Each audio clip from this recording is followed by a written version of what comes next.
안녕하세요. 오늘도 사연살롱을 찾아주셔서 감사합니다. 저는 40대 후반의 여성이에요. 평범한 가정에서 자랐어요. 아버지는 회사를 다니시고 엄마는 잠깐 일을 하시다가 저와 동생을 키우려고 회사를 관두셨죠. 엄마는 저희를 키우면서 열심히 저금도 하시고 투자도 하셨어요. 그 결과로 부모님은 저희가 대학에 갈 무렵에 공동 명의의 작은 5층짜리 건물을 갖게 되셨어요. 두 분이 열심히 산 결과여서 저와 동생도 뿌듯했고 부모님도 많이 좋아하셨어요. 저도 부모님처럼 열심히 살아야겠다고 다짐도 했고요. 물론 세상 일이라는 게 열심히 산다고 해서 뜻대로 되는 건 아니지만 후회는 남기지 않으면서 살자고 생각했어요. 그런 덕에 저는 대학 때 공부도 알바도 후회 없이 할 수 있는 한 다 해봤던 것 같아요. 그러다 보니 어느덧 졸업때가 다가왔어요. 저는 작곡을 전공해서 외국으로 유학을 가는 친구들이 많았어요. 하지만 저는 냉정하게 생각해 봤을 때 제 수준이 작곡으로 먹고 살 수 있는 정도는 아닌 것 같더라고요. 유학을 다녀왔다고 해서 그 돈을 쓴 만큼 결과를 낼 수 있다는 생각도 안 들었고요. 그래서 저는 유학이나 대학원 진학이 아닌 다른 길을 선택했어요. 바로 돈을 벌 수 있는 음악학원을 차렸어요. 부모님은 저한테 어느 정도는 뒷바라지 해줄 수 있으니 대학원이라도 가라고 하셨지만 저는 그러고 싶지 않았어요. 제가 어느 수준인지 정도는 파악하고 있었거든요. 대학원에 간다고 해서 그렇게 열심히 할 것 같지도 않았고요.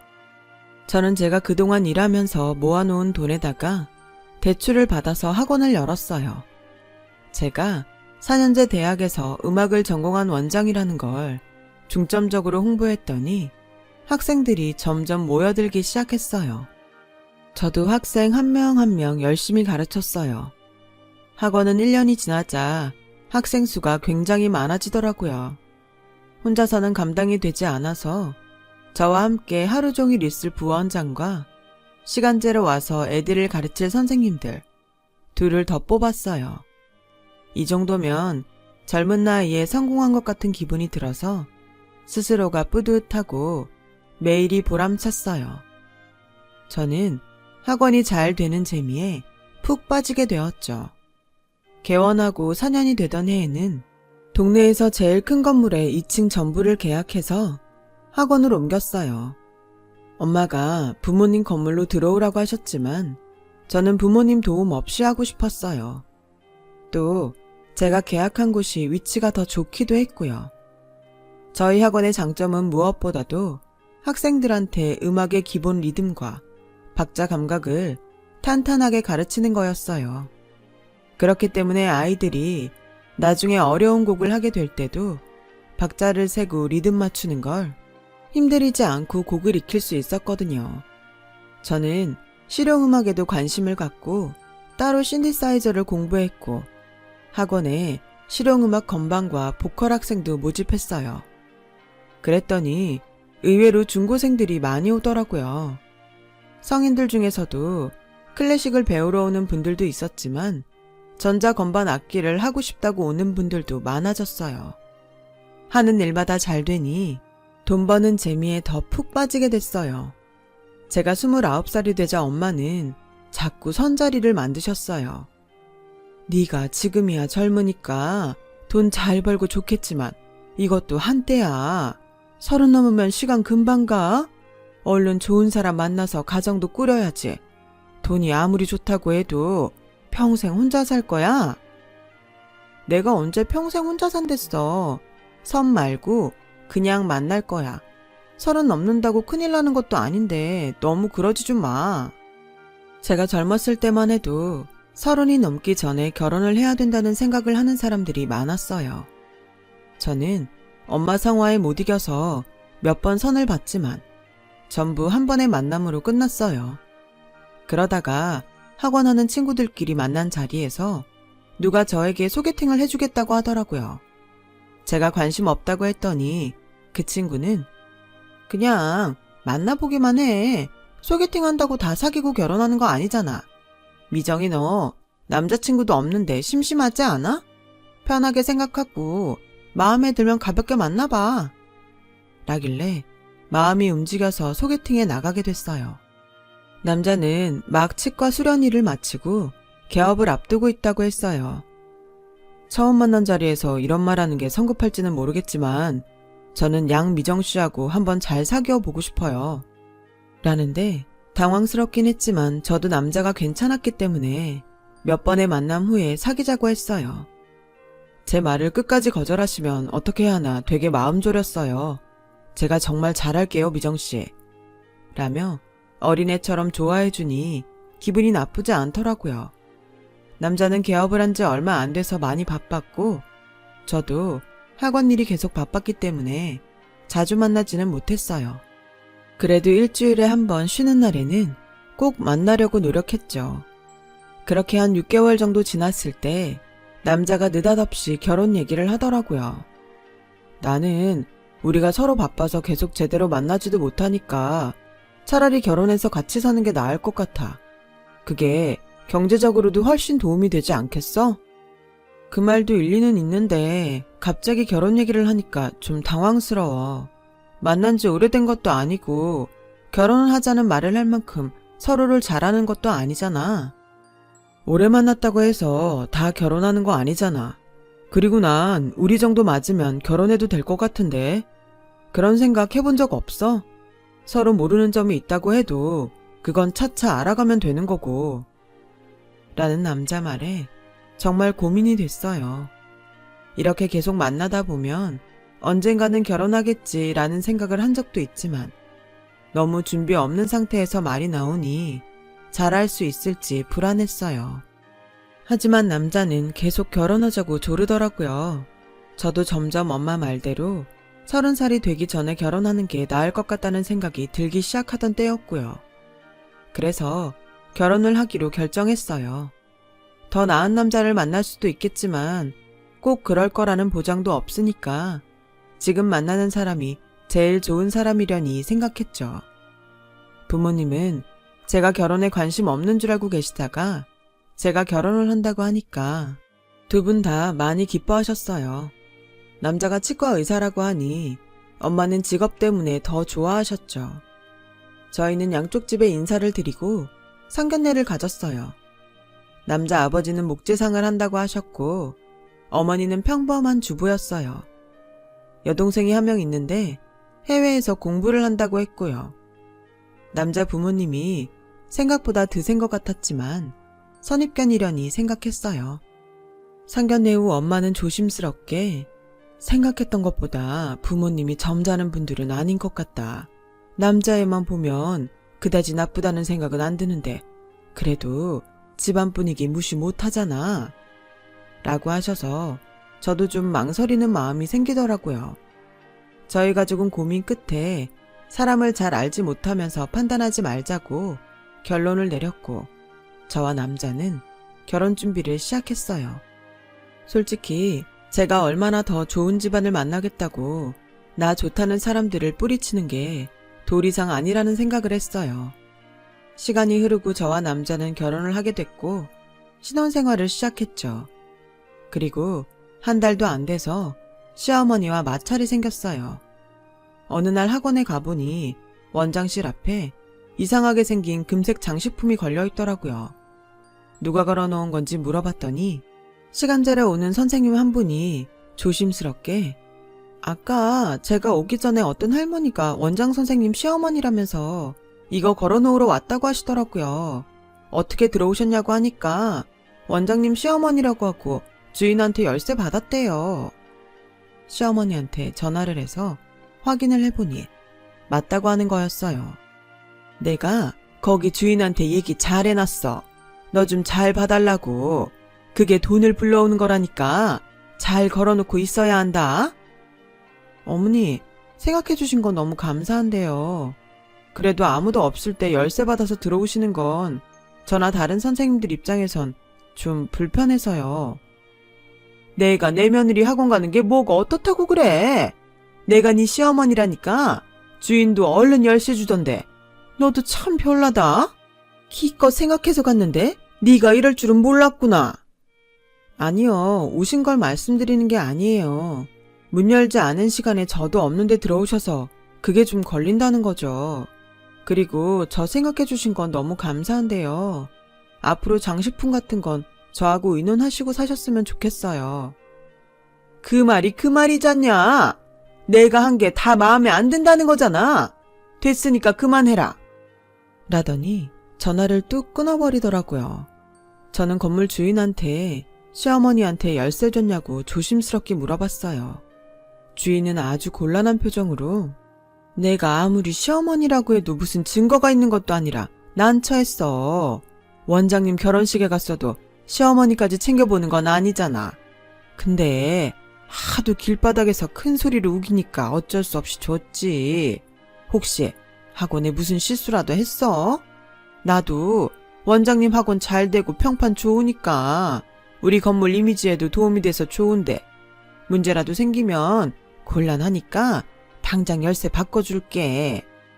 그런데 다음에 더 황당한 일이 생겼어요. 제 앞으로 무슨 청구서 같은 게 왔는데 200만 원이나 되더라고요. 시어머니가 학원에 걸어놓고 간 그 희한한 물건 가격이었어요. 그걸 일방적으로 사서 생색은 다 냈으면서 물건값은 저한테 내라는 거였어요. 그럼 네 학원 잘 되라고 걸어놓는 건데 네가 돈을 내야지. 그 돈을 왜 내가 내니? 그게 그렇게 싫으면 네가 반품해. 근데 한번 걸었던 건 반품 안 해준다고 하던데 되려나 모르겠다. 저는 시어머니 사고방식이 너무 이해가 안 됐어요. 아무리 제가 잘 되라고 해준 거라지만 원래 그런 건 돈을 주고 선물하는 게 일반적이라고 생각했거든요. 남편도 자기 엄마가 한 일이 당황스러웠는지 엄마가 그러신 거 나도 몰랐네. 나이 많고 세상 물정 잘 몰라서 그러신 것 같으니까 이해 좀 해줘. 어쨌든 당신 잘 되라고 한 일이잖아. 남편 말대로 나이 많은 어른이니 그럴 수 있겠다 하고 이해했어요. 하지만 그 말도 안 되는 장식품 값을 물어야 할 때마다 너무 속이 상했어요. 장식품은 학원에 오는 사람들도 다 너무 이상하게 봐서 상자에 넣어뒀거든요. 그 뒤로 시어머니는 저 없을 때 한 번 더 학원에 오셨고 열쇠가 맞지 않자 제가 열쇠를 바꿨다며 뭐라고 하셨어요. 그때 저는 학원은 회사나 마찬가지라고 열심히 설명했고 시어머니도 못마땅한 눈치였지만 이해하고 넘어가는 것 같았어요. 그런데 몇 달 있다가 주말에 시댁에 갔더니 시어머니가 대뜸 니네 학원 인테리어 우리 승희한테 맡겨라. 승희 이번에 회사 들어간 거 알지? 실적 쌓는데 새언니가 좀 도와야지. 어머니, 저희 학원 인테리어 계획 없는데요. 지금도 나쁘지 않고요. 인테리어 해야 되면 학원 며칠 쉬어야 되는데 학생들 수업 계획에도 지장이 있어요. 니네 학원 크고 학생 수도 많은데 뭘 그렇게 애들 눈치를 보면서 장사를 하니? 그리고 학원 며칠 쉬는 게 대수야? 더 깨끗한 환경에서 하면 학생도 많이 오고 다 너 좋자고 하는 건데 뭘 그렇게 사사건건 따지니? 진짜 쟨 정을 붙일래야 붙일 수가 없어. 라며 성질을 내는데 정말 황당했어요. 신우 실적 때문에 인테리어를 다시 하라고 하더니 저를 생각해서 해준다는 말이 저는 너무 이해가 안 되더라고요. 거기다가 이제는 남편까지 한술 더 뜨는 거였어요. 시어머니 하는 말에 너무 하나하나 따지고 드는 것도 며느리로서 좀 자기를 돌아봐야 되는 거 아니야? 엄마는 나이가 있고 세상 물정을 잘 모르니까 그러실 수 있잖아. 모르니까 그게 아니라고 말씀드리는 거잖아. 그걸 보고 따지고 든다고 하면 어머니도 세상 어떻게 돌아가는지 계속 모르고 맨날 저런 말만 하실 텐데 내가 그 스트레스를 받는 건 괜찮다는 거야? 당신도 어머니 입장에서만 말하고 나한테만 이해하라고 하니까 점점 짜증나. 그렇게 싸우고 얼마 안 돼서 알게 된 사실이 있었는데 시아버지가 목재상을 하시는 게 아니고 건설 현장에 일일 노동자로 나가신다는 거였어요. 일일 노동자인 건 문제가 아니었어요. 저희 집에 목재상을 한다고 했던 것도 이해도 할 수 있고요. 오히려 힘들게 일하면서 자식들을 잘 키우신 게 존경스럽게 생각됐어요. 그런데 그 사실을 알게 된 일이 문제였어요. 시어머니가 신우의 결혼 얘기를 꺼내면서 저한테 혼수장만하는데 1억을 달라고 하시는 거였어요. 신우이가 대학 때부터 사귀던 남자친구가 있었는데 이번에 취직을 하고서 결혼하기로 했다면서요. 보니까 시댁 식구들이 전부 제가 1억을 내는 게 당연하다는 표정이었어요. 남편도 마찬가지였죠. 이유는 제가 제일 돈을 잘 버니까 제가 내야 한다는 건데 그게 이해가 되시나요? 당신도 내가 1억 내는 걸 당연하다고 하는데 당신 동생이잖아. 당신이 돈을 못 버는 것도 아닌데 그걸 내가 왜 내? 1억이 애들 장난이야? 하고 싶으면 당신이 해. 나 내 동생 결혼 때도 그렇게 돈 쓸 생각 없어. 항상 느끼는 건데 당신은 매사에 너무 계산적이야. 돈 잘 버는 사람들은 다 그래? 내가 치과를 너무 못 사는 동네에 사다 보니 크게 돈 되는 환자가 없어서 그런 건데 그것도 하나 못 해줘? 당신 이제 우리 가족이잖아. 가족 중에 돈 있는 사람이 낼 수도 있지. 뭘 그래? 라는데 더 황당한 건 시아버지였어요. 자기가 가게라도 있어야 신우이 사돈 집에 면목이 있다며 1억을 못 줄 거면 자기 가게를 내달라는 거예요. 전 그렇게는 못한다고 딱 잘라 말했어요. 그때부터 남편과의 사이도 더 안 좋아졌어요. 저희 부부는 맨날 마주치면 싸웠고 언제 헤어져도 이상하지 않을 지경이었어요. 무엇보다 시댁 식구들이 전부 저를 이기적이고 자기만 아는 사람으로 몰아붙이는 게 너무 억울한 거예요. 결국 사태는 점점 심각해져서 신우의 결혼식이 한 달 정도 남았을 때 친정에서도 제 결혼 생활이 불행하다는 걸 알게 됐어요. 시댁 식구들의 아나무인도 알게 됐고요. 엄마는 결혼 전에 더 신중할 걸 그랬다며 후회하셨어요. 사람 인상 보고 선입견 갖는 거 아닌 것 같아서 조심했는데 인상이 맞을 때도 있었네. 미정이 너 이혼하고 싶으면 해. 이런 이상한 집에서 나오는 걸 누가 뭐라고 할 사람 있어. 또 있으면 어떠니? 내가 살고 봐야지. 남들 눈이 뭐가 중요해? 내가 전에는 다른 사람들 신경 많이 썼는데 이렇게 되고 보니까 그런 건 하나도 중요하지 않구나. 미정아, 네 인생이 제일 소중해. 그러니까 정 못 살겠으면 그런 사람하고는 이혼해도 돼.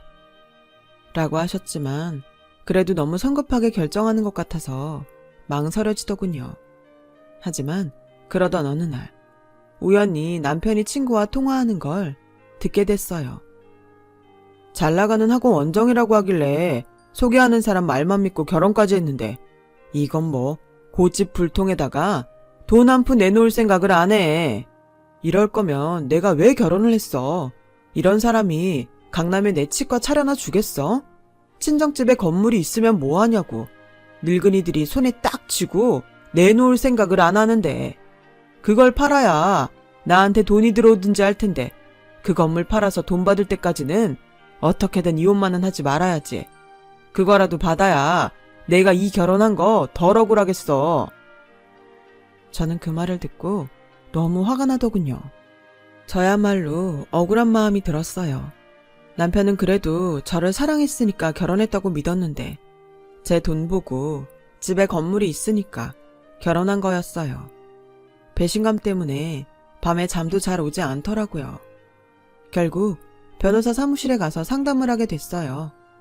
저는 그날 집에 와서 짐을 챙겨 친정으로 갔어요. 남편은 제가 집을 나간 걸 알고는 전화로 난리를 치는 거였어요. 당장 오라고 소리를 쳐도 제가 꼼짝도 안 하니까 친정까지 쫓아왔어요. 그러자 엄마가 나서서 남편을 현관에서 못 들어오게 하셨어요. 자네, 우리 미정이 못 만나네. 내가 다 들었는데 자네 우리 집 건물이랑 미정이 학원 때문에 결혼한 거라며. 그렇게 돈을 목적으로 결혼을 해놓고 내 딸을 돈만 하는 이기적인 사람으로 몰아? 나한테서 더 험한 말 나오기 전에 얼른 돌아가. 그렇게 돌려보냈는데 며칠 후 시어머니가 학원에 찾아와서 신우이 상견례 때 참석해달라고 하더군요. 그래도 네가 아직은 형석이 안 사람이잖냐. 우리 집에 와서 며느리 신용이라도 해야 네 도리를 다하는 거 아니겠어? 하면서 갖은 말로 저보고 상견례 하는 곳에 오라고 하는데 아이들은 가르쳐야 되고 선생님들도 왔다 갔다 하는데 시어머니만 상대할 수 없어서 그럼 그날만 가겠다고 했어요. 그랬더니 신이 나서 자기 딸하고 남자친구가 찍은 사진을 보여주더라고요. 네 내 친정이 좀 산다고 우리 알기를 우습게 알았지? 우리 승희 짝은 니네보다 훨씬 부자야. 어디서 잰 척이야? 라며 부탁할 때와는 180도 다른 태도를 보였어요. 저는 잠자코 그 사진을 보기만 했어요. 저는 변호사 사무실에 가서 이혼하겠다고 정식으로 의뢰 요청을 했어요. 그렇게 한편으로는 조용히 이혼 소송을 준비하면서 한편으로는 학원 일을 전보다 더 열심히 했어요. 결혼하고 1년도 안 돼 이혼 소송을 하는 게 너무 속상해서 그걸 잊으려고 일에 열중한 것 같아요. 시간이 흘러 상견례 날이 왔어요. 저는 집 앞에 온 남편에게 아무 말도 하지 않고 조용히 따라갔죠. 상견례 장소에 도착했더니 시댁 식구들은 이미 다 나와 있더라고요. 좀 있으려니까 신우 남자친구 집안 사람들이 들어오더라고요. 남자 집안 사람들은 저를 보더니 눈이 휘둥그레졌어요. 너 미정이 아니니? 어머, 네가 이 자리에 어떻게 와 있어?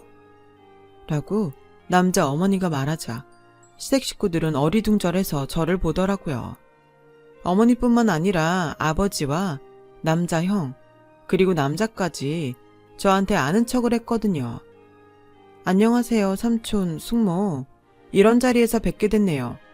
찬우도 오랜만이다. 잘 지냈어? 라며 제가 인사를 하자 신우는 당황해서 찬우를 쳐다보더라고요. 우리 사촌 누나야. 근데 누나가 여긴 왜 있어? 잠깐만. 여기 왔다는 건 가족이란 말인데? 그럼 누나 속이고 결혼했다는 사람이 혹시? 라고 하자 다들 놀라서 서로를 보더라고요. 그래 맞아 찬우야. 우리 집 건물하고 내 수입 노리고 결혼한 사람이 바로 이 남자야. 네 여자친구 오빠. 삼촌, 숙모, 혹시 모를까봐 말씀드리는데 아직까진 제 시아버지인 이분은 목재상을 하시는 게 아니고 그냥 건설 현장에 일하러 다니세요. 시어머니는 돈 들어오는 거라고 무조건 학원에 이상한 물건 갖다 놓고 그 돈 저한테 갚으라고 한 그분 맞아요. 그 얘기는 들으셨죠? 찬우, 결혼 전에 다 알아야 될 것 같아서 제가 별거 중에도 이 자리에 나왔어요. 남편과 시댁 식구들 낯빛이 확 변하더라고요. 시어머니는 제 팔을 붙잡고서 얘가 지금 무슨 말을 하는 거야? 네가 아무리 요즘 형석이하고 싸워서 사이가 안 좋아도 그렇지 없는 말하고 그러는 거 아니지? 제가 무슨 없는 말을 해요. 그리고 저 이혼할 거라는 거 삼촌네 식구도 다 알아요.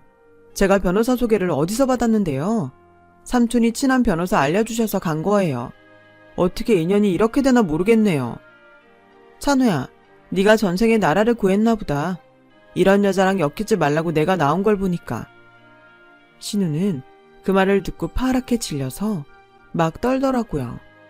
상견례는 시작도 전에 파토가 났고 삼촌과 숙모는 완전히 속았다며 불쾌한 표정으로 그냥 가버렸어요. 신우이는 사촌 동생과 함께 나가더니 싸우는 소리가 들리더라고요. 저는 원망스럽게 저를 보는 시댁 식구들을 두고 그 자리를 나왔어요. 며칠 뒤 삼촌 집에서 결혼 이야기는 없던 걸로 했다는 얘기를 들었어요. 게다가 남편이 새 들어있는 건물 주인이 저희 아버지랑 아는 사이여서 남편은 매일 전전긍긍한다고 하더라고요. 그도 그럴 게 남편이 몇 달째 월세를 내지 않고 있고 청소도 제대로 하지 않아서 갈등이 좀 있었다는 거였어요. 그걸 아버지한테 하소연하다가 남편이라는 걸 알게 된 거죠. 일이 이렇게 되자 시어머니와 남편은 저한테 몇 차례 와서 빌었어요. 얘, 내가 잘못했다. 정말 미안해. 내가 세상 물정을 모르다 보니 이렇게 됐어. 한 번만 다시 생각해보면 안 되겠니? 무슨 세상 물정을 몰라요. 너무 잘 알아서 남들 등쳐먹으려고 하신 분이잖아요. 아드님도 그거 쏙 빼닮았던데요. 그 세상 물정 모른다는 말 저한테 더는 안 통해요. 여보, 내가 정말 미안해. 당신 섭섭하게 했던 거 다 사과할게.